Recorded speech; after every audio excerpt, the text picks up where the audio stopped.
Hello friends, मैं विवेक कुमार आप लोग का स्वागत करता हूं आपका अपना YouTube channel NKY GK master में। हम लोग बिहार जीविका का मॉडल सेट 3 तक कंप्लीट कर चुके हैं। आज हम लोग बिहार जीविका का मॉडल सेट 4 कर रहे हैं। तो आप 3 तक नहीं देखे हैं तो प्ले लिस्ट में जाकर वो देख सकते हैं। चलिए बिहार जीविका का मॉडल सेट 4 शुरू करते हैं। और एक बार आपसे फिर से निवेदन है कि वीडियो को लाइक शेयर एंड सब्सक्राइब जरूर कीजिए। फर्स्ट नंबर क्वेश्चन है, सरदार पटेल राष्ट्रीय एकता पुरस्कार किस क्षेत्र में दिया जाता है? सरदार पटेल राष्ट्रीय एकता पुरस्कार किस क्षेत्र में दिया जाता है? ए खेल, बी विज्ञान, सी राष्ट्रीय एकता और अखंडता को बढ़ावा देने, या डी कला। तो इसका आंसर क्या हो जाएगा? इसका आंसर हो जाएगा सी राष्ट्रीय एकता और अखंडता को बढ़ावा देना। इसकी शुरुआत भारत सरकार के द्वारा कब से की गई है? तो इसकी शुरुआत 2019 से की गई है। दूसरा नंबर क्वेश्चन है, जल जीवन मिशन का प्राथमिक लक्ष्य क्या है? जल जीवन मिशन का प्राथमिक लक्ष्य क्या है? ए सभी के लिए सस्ती बिजली उपलब्ध कराना, बी 2024 तक सभी ग्रामीण घरों में नल से जल कनेक्शन प्रदान करना, सी शहरी क्षेत्रों में जल निकायों का कायाकल्प करना, या डी ग्रामीण क्षेत्रों में सिंचाई सुविधाओं का विकास करना। तो इसका आंसर क्या हो जाएगा? दो का आंसर हो जाएगा बी 2024 तक सभी ग्रामीण घरों में नल से जल कनेक्शन प्रदान करना। ये इसे जल शक्ति मंत्रालय द्वारा 15 अगस्त 2019 को शुरुआत की गई थी। 3 नंबर क्वेश्चन है, किस अधिनियम को मोतियों का हार कहा जाता था? किस अधिनियम को मोतियों का हार कहा जाता था? ए 1773 का रेगुलेटिंग एक्ट, बी 1773 का रेगुलेटिंग एक्ट, दोनों में सेम ही है, सी 1784 का पिट्स इंडिया एक्ट, या डी 1833 का चार्टर एक्ट। तो इसका आंसर हो जाएगा सी 1784 का Pitt's India act. 4 number question है, संयुक्त राष्ट्र विश्वविद्यालय का मुख्यालय कहाँ स्थित है? संयुक्त राष्ट्र विश्वविद्यालय का मुख्यालय कहाँ स्थित है? A Geneva Switzerland, B Tokyo Japan, C New York संयुक्त राज्य अमेरिका, या डी पेरिस फ्रांस। तो 4 का आंसर हो जाएगा बी टोक्यो जापान में। 5 नंबर क्वेश्चन है, किस वैज्ञानिक ने परमाणु बम का आविष्कार किया था? किस वैज्ञानिक ने परमाणु बम का आविष्कार किया था? A Albert Einstein, B J Robert Oppenheimer, C Niels Bohr, या डी अर्नेस्ट रदरफोर्ड। तो इसका आंसर क्या हो जाएगा? किसने परमाणु बम का आविष्कार किया था? तो रॉबर्ट ओपेनहाइमर। इसका एक हॉलीवुड मूवी भी है जो आप देख सकते हैं ओपेनहाइमर नाम से। और इसमें परमाणु बम किस सिद्धांत पर काम करता है? तो परमाणु बम नाभिकीय विखंडन के सिद्धांत पर कार्य करता है। 6ठा क्वेश्चन है, ओलंपिक खेलों में पहला भारतीय व्यक्तिगत स्वर्ण पदक विजेता कौन थे? ओलंपिक खेलों में पहला भारतीय व्यक्तिगत स्वर्ण पदक विजेता कौन थे? मिल्खा सिंह, बी अभिनव बिंद्रा, सी नीरज चोपड़ा, या डी सुशील कुमार। तो इसका आंसर हो जाएगा बी अभिनव बिंद्रा। ये कब किया गया था? इसको कब 2008 बीजिंग ओलंपिक में इसे दिया गया था पहला व्यक्तिगत स्वर्ण पदक।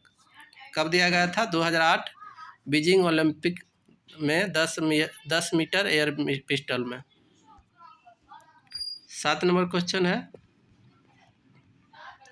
Ramnath Goenka excellence in journalism award किस देश में दिया जाता है? Ramnath Goenka excellence in journalism award किस देश में दिया जाता है?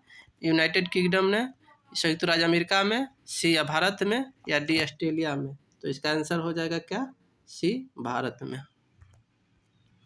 8 नंबर क्वेश्चन है, दीनदयाल उपाध्याय ग्रामीण कौशल्य योजना का उद्देश्य क्या है? दीनदयाल उपाध्याय ग्रामीण कौशल्य योजना का उद्देश्य क्या है? ग्रामीण क्षेत्रों में सड़कों का निर्माण करना, बी ग्रामीण गरीबी युवाओं को प्लेसमेंट लिंक्ड कौशल प्रशिक्षण प्रदान करना, सी ग्रामीण क्षेत्रों में स्वच्छ पेयजल उपलब्ध कराना, या डी ग्रामीण बुजुर्गों को पेंशन प्रदान करना। तो इसका क्या उद्देश्य है? तो 8 का आंसर हो जाएगा 2 ग्रामीण गरीब युवाओं को ग्रामीण गरीब युवाओं को प्लेसमेंट लिंक्ड कौशल प्रशिक्षण प्रदान करना। इसके बाद है 9 नंबर क्वेश्चन है, भारत में रैयतवाड़ी व्यवस्था किसने शुरू की थी? भारत में रैयतवाड़ी व्यवस्था किसने शुरू की थी? A Lord Cornwallis, B Thomas Munro, C Lord Dalhousie या डी लॉर्ड हेस्टिंग्स। तो रैयतवाड़ी व्यवस्था किसने शुरू की थी? तो बी थॉमस मुनरो ने। कहाँ की थी? मद्रास में की थी 1820 में। संपूर्ण 1820 ईस्वी में संपूर्ण मद्रास में लागू कर दी गई थी महलवारी। इसमें क्या क्या है, क्या क्या होता है? अस्थाई बंदोबस्त होता है, रैयतवाड़ी बंदोबस्त होता है, महलवारी बंदोबस्त होता है। तो ये क्या है? ये रैयतवाड़ी बंदोबस्त है। इसमें क्या होता है? इसमें किसानों को सीधे भूमि का मालिक माना जाता है और वो सरकार को सीधे भू राजस्व भुगतान करते हैं। इसमें क्या होता है? रैयतवाड़ी में होता है कि वो सरकार को सीधे भू राजस्व का प्रदान करते हैं। और कहेगा महलवाड़ी में क्या होता है? तो महलवाड़ी में क्या होता है? गांव का समूह का जो एक जमींदार होता है वो भू राजस्व को प्रदान करता है। इस तरह से दोनों में अंतर भी देख लीजिएगा। रैयतवाड़ी व्यवस्था किसने शुरू की थी? तो थॉमस मुनरो ने की थी। उसके बाद है 10 number question, world wide fund for nature WWF का मुख्य उद्देश्य क्या है? ए विश्व व्यापार को विनियमित करना, बी पर्यावरण के विनाश को रोकना और एक ऐसा भविष्य बनाना जहां मनुष्य प्रकृति के साथ सामंजस्य स्थापित करे, सी वैश्विक गरीबी को कम करना या डी वन्यजीव के अवैध शिकार को नियंत्रित करना। तो 10 का आंसर क्या हो जाएगा? 2 पर्यावरण के विनाश को रोकना और एक ऐसा भविष्य बनाना जहां मनुष्य प्रकृति के साथ सामंजस्य स्थापित करे। उसके बाद है 11 नंबर, पौधों में पत्तियों का हरा रंग किस वर्णक के कारण होता है? पौधों में पत्तियों का हरा रंग किस वर्णक के कारण होता है? A carotene, B एथ्रोसाइनिन, C chlorophyll या डी जेंथोफिल। तो इसका आंसर हो जाएगा 11 का सी क्लोरोफिल। 12 नंबर क्वेश्चन है, एशेज नामक प्रसिद्ध टेस्ट क्रिकेट श्रृंखला किन 2 देशों के बीच खेली जाती है? एशेज नामक प्रसिद्ध टेस्ट क्रिकेट श्रृंखला किन 2 देशों के बीच खेली जाती है? ए भारत और पाकिस्तान, बी इंग्लैंड और ऑस्ट्रेलिया, सी दक्षिण अफ्रीका और न्यूजीलैंड, डी वेस्ट इंडीज और श्रीलंका। तो एशेज नामक प्रसिद्ध टेस्ट क्रिकेट किसके बीच खेला जाती है? तो 12 का आंसर हो जाएगा 2 इंग्लैंड और ऑस्ट्रेलिया के बीच खेली जाती है। और कब से खेली जाती है? तो 1882 ईस्वी से खेली जा रही है। ये सबसे पुराना टूर्नामेंट है 1882 से। उसके बाद है 13 नंबर, राष्ट्रीय बाल पुरस्कार किस क्षेत्र में दिया जाता है? राष्ट्रीय बाल पुरस्कार, जिसे प्रधानमंत्री राष्ट्रीय बाल पुरस्कार नाम दिया गया है, किस क्षेत्र में दिया जाता है? खेल और बहादुरी में, ए बी नवाचार शैक्षणिक उपलब्धि कला और संस्कृति समाज सेवा और बहादुरी में, सी केवल शैक्षणिक उपलब्धि या डी केवल नवाचार में। तो इसका आंसर क्या हो जाएगा? 13 का आंसर हो जाएगा 2 नवाचार शैक्षणिक उपलब्धि कला और संस्कृति समाज सेवा और बहादुरी में दिया जाता है। इसमें क्या क्या होता है? ये उन बच्चों को दी जाती है जिन्होंने असाधारण क्षमता और उत्कृष्ट उपलब्धि हासिल की हो। जिसमें क्या क्या दिया जाता है? 1 लाख रुपये, एक प्रशस्ति पत्र, एक पदक और एक प्रमाण पत्र। ये कितने वर्ष के बच्चों के दिए जाती है? तो 5 से 18 वर्ष के बच्चों के बीच। उसके बाद है 14 नंबर क्वेश्चन है, राष्ट्रीय शिक्षा नीति 2020 का मुख्य फोकस क्या है? राष्ट्रीय शिक्षा नीति 2020 का मुख्य फोकस क्या है? केवल उच्च शिक्षा में सुधार, बी केवल स्कूली शिक्षा में सुधार, सी स्कूल और उच्च शिक्षा दोनों में व्यापक सुधार या डी तकनीकी शिक्षा को बढ़ावा देना। तो क्या होगा राष्ट्रीय शिक्षा नीति का? तो इसका आंसर हो जाएगा 14 का 3 स्कूल और उच्च शिक्षा दोनों में व्यापक सुधार। 14 का आंसर क्या हो जाएगा? सी। 15 नंबर क्वेश्चन है, माई एक्सपेरिमेंट विथ ट्रूथ किसकी आत्मकथा है? माई एक्सपेरिमेंट विथ ट्रूथ किसकी आत्मकथा है? ये वीवीआई क्वेश्चन है। ए जवाहरलाल नेहरू, बी सरदार वल्लभ भाई पटेल, सी महात्मा गांधी या डी सुभाष चंद्र बोस। तो माई एक्सपेरिमेंट विथ ट्रूथ किसकी है? तो सी महात्मा गांधी की। ये कब प्रकाशित हुई थी? तो ये प्रकाशित हुई थी 1927 ईस्वी में। 1927 ईस्वी में ये गुजराती भाषा में प्रकाशित है। उसके बाद है संयुक्त राष्ट्र 16 नंबर क्वेश्चन है, संयुक्त राष्ट्र बाल कोष का मुख्य कार्य क्या है? संयुक्त राष्ट्र बाल कोष का मुख्य कार्य क्या है, जिसे यूनिसेफ कहा जाता है? ए बच्चों को छात्रवृत्ति प्रदान करना, बी दुनिया भर में बच्चों को जीवन को बचाने और उनके अधिकारों को रक्षा करना, सी बच्चों के लिए खेल आयोजनों का आयोजन करना, या डी बाल श्रम को विनियमित करना। तो यूनिसेफ का क्या है काम? तो 16 का आंसर हो जाएगा 2, दुनिया भर में बच्चों के जीवन को बचाने और उनके अधिकारों की रक्षा करना। इसकी स्थापना कब की गई थी? तो 11 दिसंबर 1946 को। इसकी स्थापना कब की गई थी? 11 दिसंबर 1946 को यूनिसेफ की स्थापना की गई थी, जो कहाँ है? न्यूयॉर्क, यूएसए में। यूनिसेफ का मुख्यालय पूछेगा कहाँ है? तो न्यूयॉर्क, यूएसए। 17 नंबर क्वेश्चन है, 5G तकनीक का मुख्य लाभ क्या है? 5G तकनीक का मुख्य लाभ क्या है? कम ऊर्जा खपत, उच्च गति और कम विलंबता, सी आसान स्थापना, या डी कम लागत। तो 17 का आंसर हो जाएगा 2, उच्च गति और कम विलंबता। 18 नंबर क्वेश्चन है, 18 नंबर क्वेश्चन के 17 के बाद मैथ और रीजनिंग है, जो लास्ट में करा दिया जाएगा, क्योंकि आप लोग वीडियो को स्किप कर देते हैं, इसीलिए मैथ और रीजनिंग लास्ट में कराया जाएगा। तो आप लोग से निवेदन है कि वीडियो को लाइक, शेयर, सब्सक्राइब जरूर कीजिए और मैथ और रीजनिंग सब देखिए। आप लोग खाली जीके देखते हैं और स्किप कर देते हैं, इसलिए हम लोग मैथ रीजनिंग नहीं बताए थे 3 चैप्टर तक।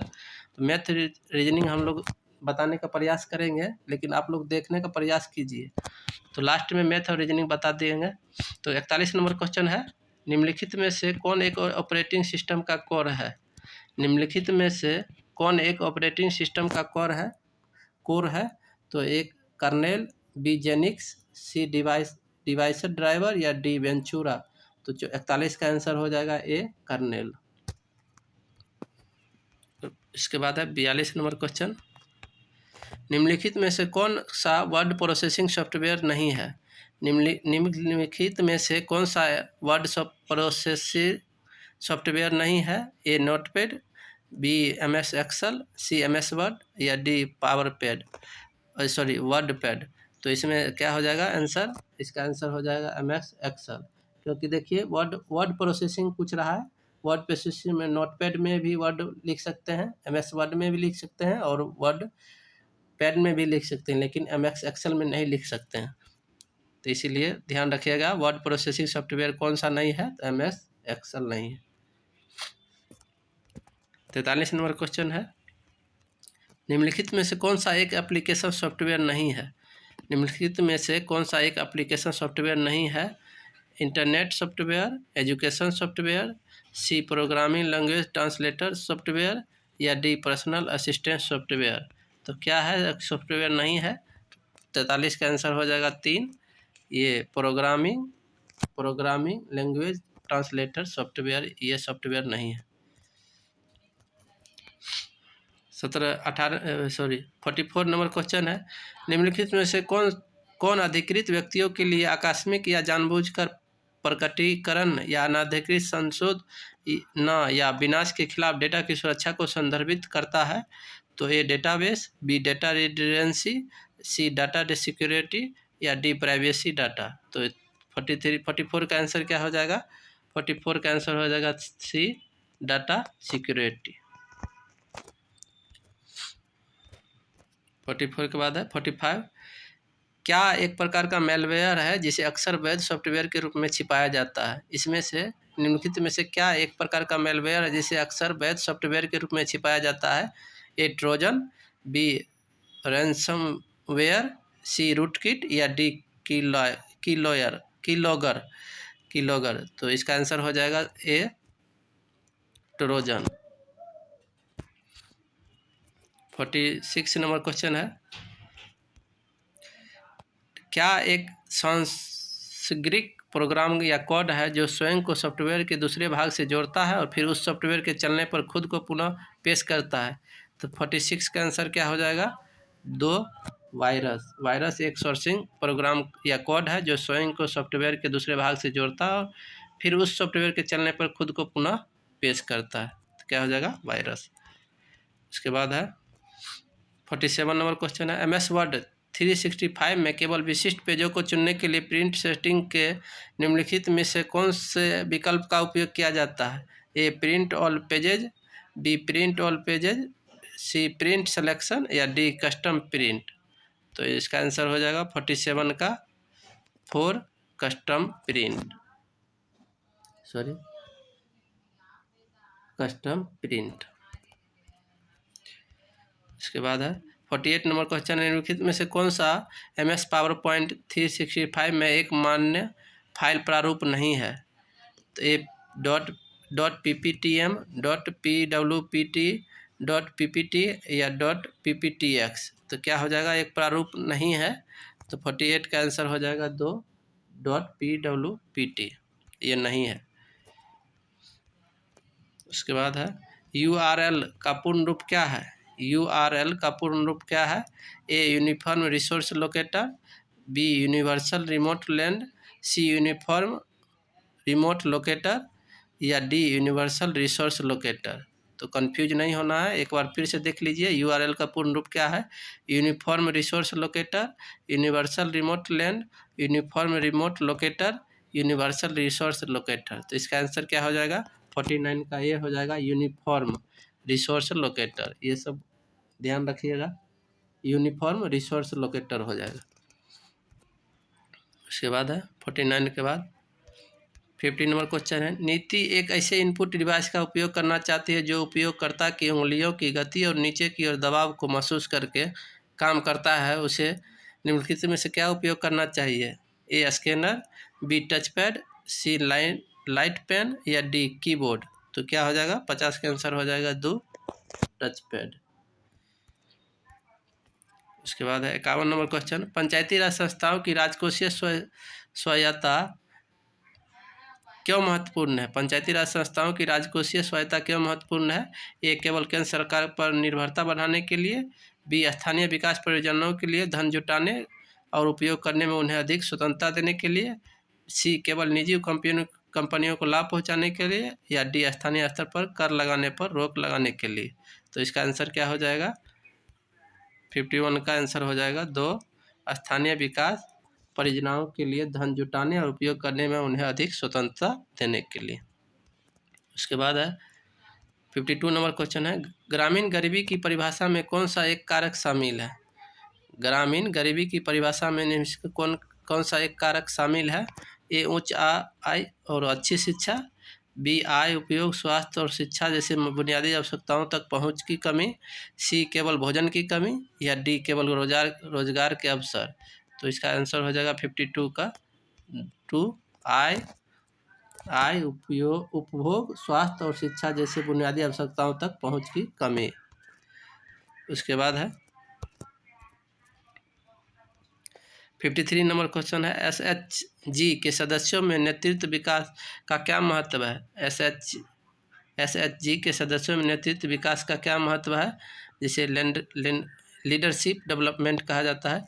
तो ए केवल एक बाहरी व्यक्तियों के समूह को प्रभारी बनाना, बी सदस्यों के आत्मविश्वास के साथ समूह चलाने और निर्णय लेने के लिए कौशल प्रदान करना, सी समूह को केवल बाहरी सहायता पर निर्भर बनाना, या डी सदस्यों को केवल अनुशासित करना। तो इसका आंसर क्या हो जाएगा? 53 का आंसर हो जाएगा 2 सदस्यों को आत्मविश्वास के साथ समूह चलाने और निर्णय लेने के लिए कौशल प्रदान करना। उसके बाद है 54 नंबर क्वेश्चन, ग्राम संगठन की एक निगरानी और मूल्यांकन गतिविधियाँ क्या है? ग्राम संगठन की एक निगरानी और मूल्यांकन गतिविधि क्या है? ए केवल सरकारी कार्यक्रमों का मूल्यांकन करना, बी सदस्य SHG के प्रदर्शन, ऋण उपयोग और पुनः भुगतान की नियमित रूप से निगरानी और मूल्यांकन करना, सी केवल बाहरी ऑडिटरों पर निर्भर रहना, या डी सदस्यों की व्यक्तिगत आय का मूल्यांकन करना। तो इसका क्या आंसर हो जाएगा? 54 का आंसर हो जाएगा 2 सदस्य HHC के प्रदर्शन, ऋण उपयोग और पुनः भुगतान की नियमित रूप से निगरानी और मूल्यांकन करना। उसके बाद है 55 है, सब्जी और फल किस प्रकार की फार्म आधारित आजीविका का हिस्सा है? सब्जी और फल किस प्रकार की फार्म आधारित आजीविका का हिस्सा है? ए कृषि, बी पशुधन, सी बागवानी, या डी वानिकी। तो इसका आंसर हो जाएगा 55 का सी बागवानी।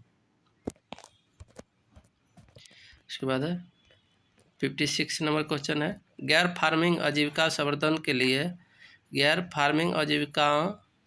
के लिए क्रेडिट लिंकेज क्यों महत्वपूर्ण है? ए केवल बड़े उद्योगों को वित्त पोषण के लिए, बी छोटे उद्यमियों को व्यवसाय शुरू करने या विस्तार करने के लिए पूंजी प्रदान करने के लिए, सी केवल कृषि गतिविधियों के लिए ऋण देने के लिए, या डी सरकारी राजस्व बढ़ाने के लिए। तो क्या आंसर हो जाएगा? गैर फार्मिंग आजीविका संवर्धन के लिए क्रेडिट लिंकेज का क्या मतलब हो जाएगा? तो इसका मतलब हो जाएगा बी छोटे उद्यमियों को व्यवसाय शुरू करने या विस्तार करने के लिए पूंजी प्रदान करने के लिए। उसके बाद है एसएचजी के लिए फंड फ्लो स्टेटमेंट का क्या महत्व है? एसएचजी के लिए फंड फ्लो स्टेटमेंट का क्या महत्व है? ए केवल समूहों के लक्ष्यों को लिखना, बी समूह में और समूह से धन की आवाजाही को समझना, सी केवल सदस्यों के नाम दर्ज करना, या डी बाहरी निवेशों को आकर्षित करना। तो इसका क्या हो जाएगा? फंड फ्लो स्टेटमेंट का मतलब क्या हो जाएगा? तो इसका मतलब हो जाएगा बी समूह में और समूह से धन की आवाजाही को समझना। इसके बाद है 58 नंबर क्वेश्चन है, बजटिंग एक महत्वपूर्ण लाभ है। बजटिंग एक महत्वपूर्ण लाभ यह है कि यह आपको वित्तीय लक्ष्य निर्धारित करने में मदद करता है। इन लक्ष्यों का उदाहरण क्या हो सकता है?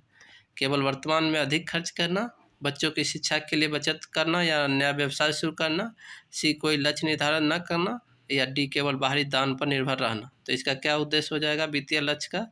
तो इसका उद्देश्य हो जाएगा दो, बच्चों के शिक्षा के लिए बचत करना और नया व्यवसाय शुरू करना। उसके बाद है 59 नंबर क्वेश्चन है, दीनदयाल अंत्योदय योजना राष्ट्रीय ग्रामीण आजीविका मिशन के तहत ग्रामीण गरीबों को बाजार से जोड़ने के लिए कौन सी पहल की जाती है? तो केवल सरकार द्वारा नियंत्रित बाजार, बी ई कॉमर्स प्लेटफॉर्म के साथ लिंकेज, ग्रामीण हाट और उत्पाद समूह का गठन, सी केवल शहरों में दुकानें खोलना, या डी केवल बिचौलियों पर निर्भरता। तो इसका क्या आंसर हो जाएगा? 59 का दो, ई कॉमर्स प्लेटफॉर्म के साथ लिंकेज, ग्रामीण हाट और उत्पाद समूहों का गठन। उसके बाद है 60 नंबर क्वेश्चन है, प्रधानमंत्री आवास योजना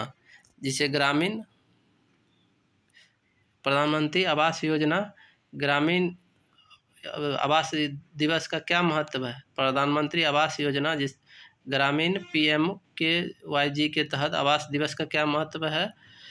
तो इसका केवल प्रधानमंत्री का जन्मदिन मनाना, बी नए घर के निर्माण की शुरुआत के लिए एक शुभ दिन, सी घरों के निर्माण के लिए एक वार्षिक जागरूकता अभियान, या डी केवल छुट्टियों का दिन। तो क्या हो जाएगा? आवास दिवस का मतलब प्रधानमंत्री आवास योजना के तहत आवास दिवस का मतलब क्या हो जाएगा? 60 का हो जाएगा आंसर सी, घरों के निर्माण के लिए एक वार्षिक जागरूकता अभियान। उसके बाद है 61 नंबर क्वेश्चन है, प्रधानमंत्री ग्राम सड़क योजना के तहत निर्मित सड़कों का पर्यावरण पर प्रभाव कम करने के लिए कौन से उपाय किए जाते हैं? तो ए केवल पेड़ों की कटाई, दो बी ग्रीन टेक्नोलॉजी का उपयोग, वृक्षारोपण और मिट्टी के कटाव को रोकना, सी केवल प्राकृतिक जलमार्ग का अवरुद्ध करना, या डी कोई पर्यावरण विचार नहीं है। तो इसका क्या आंसर हो जाएगा? 61 का दो, ग्रीन टेक्नोलॉजी का उपयोग, वृक्षारोपण और मिट्टी के कटाव को रोकना। उसके बाद है 62 नंबर क्वेश्चन है, राष्ट्रीय सामाजिक सहायता कार्यक्रम के तहत पेंशन और अन्य लाभों के लिए कौन सी पहचान संख्या अनिवार्य है? राष्ट्रीय सामाजिक सहायता कार्यक्रम के तहत पेंशन और अन्य लाभों के लिए कौन सी पहचान संख्या अनिवार्य है? केवल वोटर ID, आधार संख्या, केवल पैन कार्ड, या कोई पहचान संख्या अनिवार्य नहीं है? तो 62 का आंसर हो जाएगा दो, आधार संख्या। 63 नंबर क्वेश्चन है, PM किसान योजना के तहत सरकार द्वारा किसानों को दी जाने वाली आय सहायता का उद्देश्य क्या है? PM किसान योजना के तहत सरकार द्वारा किसानों को दी जाने वाली आय सहायता का उद्देश्य क्या है? केवल उन्हें कृषि उपकरणों के लिए सब्सिडी देना, बी उनकी छोटी मोटी घरेलू और कृषि आवश्यकताओं को पूरा करने में मदद करना, सी केवल उन्हीं शहरों में स्थानांतरित करने के लिए प्रेरित करना, या डी केवल कृषि उत्पादों को निर्यात बढ़ाना। तो PM किसान योजना का तहत क्या मतलब होता है? तो 63 का आंसर हो जाएगा बी उनकी छोटी मोटी घरेलू और कृषि आवश्यकताओं को पूरा करने में मदद करना। जिसमें कितने रुपये दिए जाते हैं, तो हर साल 6,000 रुपये दिए जाते हैं 2-2 हज़ार के किस्त में। 2-2 हज़ार की किस्त 3 बार दिए जाते हैं पीएम किसान निधि योजना के तहत। उसके बाद है 64 नंबर, राष्ट्रीय कृषि विकास योजना का मुख्य उद्देश्य किसानों की आय दोगुनी करना कैसे संबंधित है? ए, केवल ऋण माफी के माध्यम से। बी, कृषि में निवेश बढ़ाकर उत्पादकता में सुधार करके और बाजार लिंकेज को मजबूत करके। सी, केवल सरकारी नौकरियां पैदा करके। या डी, केवल विदेशी कृषि पर निर्भरता बढ़ाकर। तो क्या हो जाएगा राष्ट्रीय कृषि विकास योजना का किसानों की आय दोगुनी करने का मतलब? तो 64 का हो जाएगा 2, कृषि में निवेश बढ़ाकर उत्पादकता में सुधार करके और बाजार लिंकेज को मजबूत करके किसानों की आय दोगुनी की जा सकती है। उसके बाद है 65 नंबर क्वेश्चन, बिहार औद्योगिक प्रोत्साहन नीति का मुख्य उद्देश्य क्या है? बिहार औद्योगिक प्रोत्साहन नीति का मुख्य उद्देश्य क्या है? केवल कृषि आधारित उद्योगों को बढ़ावा देना, कुछ विशिष्ट क्षेत्रों में औद्योगिक इकाइयों को अतिरिक्त प्रोत्साहन प्रदान करना। सी, केवल शिक्षा के सेवा क्षेत्र में निवेश को आकर्षित करना। या डी, सरकारी क्षेत्र में रोजगार सृजन करना। तो इसका आंसर क्या हो जाएगा 65 का आंसर हो जाएगा कुछ विशिष्ट क्षेत्रों में प्रौद्योगिकी इकाई को अतिरिक्त प्रोत्साहन करना। उसके बाद है 66 नंबर क्वेश्चन है, मुख्यमंत्री ग्रामीण सोलर स्ट्रीट लाइट योजना के तहत किस प्रकार की लाइटें लगाई जाती है? मुख्यमंत्री ग्रामीण सोलर स्ट्रीट लाइट योजना के तहत किस प्रकार की लाइट लगाई जाती है? एक, बिजली से चलने वाली स्ट्रीट लाइट। बी, सौर ऊर्जा से चलने वाली स्ट्रीट लाइट। सी, डीजल जनरेटर से चलने वाली स्ट्रीट लाइट। या डी, बैटरी से चलने वाली पोर्टेबल लाइट। तो इसका आंसर हो जाएगा 66 का 2, सौर ऊर्जा से चलने वाली स्ट्रीट लाइटें। उसके बाद है 67 नंबर क्वेश्चन, बिहार दिव्यांगजन सशक्तिकरण योजना का मुख्य लक्ष्य क्या है? बिहार दिव्यांगजन सशक्तिकरण योजना का मुख्य लक्ष्य क्या है? 67 का, तो केवल शारीरिक रूप से विकलांग व्यक्तियों को रोजगार प्रदान करना, दिव्यांगजनों को शिक्षा, रोजगार और सामाजिक समावेशन के माध्यम से सशक्त बनाना। सी, केवल शहरी क्षेत्रों में दिव्यांगजनों के लिए सुविधाएं प्रदान करना। या डी, केवल दिव्यांग एथलीट को बढ़ावा देना। तो क्या वो उद्देश्य हो जाएगा दिव्यांगजन सशक्तिकरण का? तो 67 का आंसर हो जाएगा बी, दिव्यांगजनों को शिक्षा, रोजगार और सामाजिक समावेशन के माध्यम से सशक्त बनाना। उसके बाद है 68 नंबर क्वेश्चन, बिहार मुख्यमंत्री बालक या बालिका प्रोत्साहन योजना के तहत इंटरमीडिएट या 12वीं में द्वितीय श्रेणी में उत्तीर्ण होने वाले छात्रों को क्या लाभ मिलता है? तो इसका क्या लाभ मिलता है? उन्हें कोई लाभ नहीं मिलता है। 10,000 रुपये की प्रोत्साहन राशि मिलती है, 15,000 रुपये की प्रोत्साहन मिलती है, या उन्हें प्रथम श्रेणी वाले छात्रों के समान ही 25,000 रुपये मिलते हैं। तो इसमें कन्फ्यूजन नहीं होना है।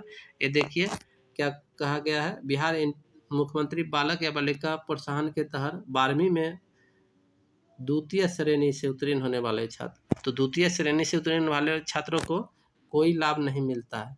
ये ध्यान रखिएगा। द्वितीय श्रेणी में पूछा गया, प्रथम श्रेणी में अगर पूछता तो प्रथम श्रेणी के अंतर जो अविवाहित बालक और बालिका हैं उन्हें प्रथम श्रेणी वाले छात्रों को 25,000 रुपये मिलते हैं, लेकिन द्वितीय श्रेणी वालों को कोई राशि नहीं मिलती है। तो ये ध्यान रखिएगा, द्वितीय श्रेणी में पूछा गया है और द्वितीय श्रेणी में कोई लाभ नहीं मिलता है। प्रथम श्रेणी में पूछेगा तो 25,000 रुपये मिलते हैं लड़का और लड़की दोनों को। बिहार के किस योजना का उद्देश्य गंगा नदी के किनारे वृक्षारोपण को बढ़ावा देना है? बिहार के किस योजना का उद्देश्य गंगा नदी के किनारे वृक्षारोपण को बढ़ावा देना है?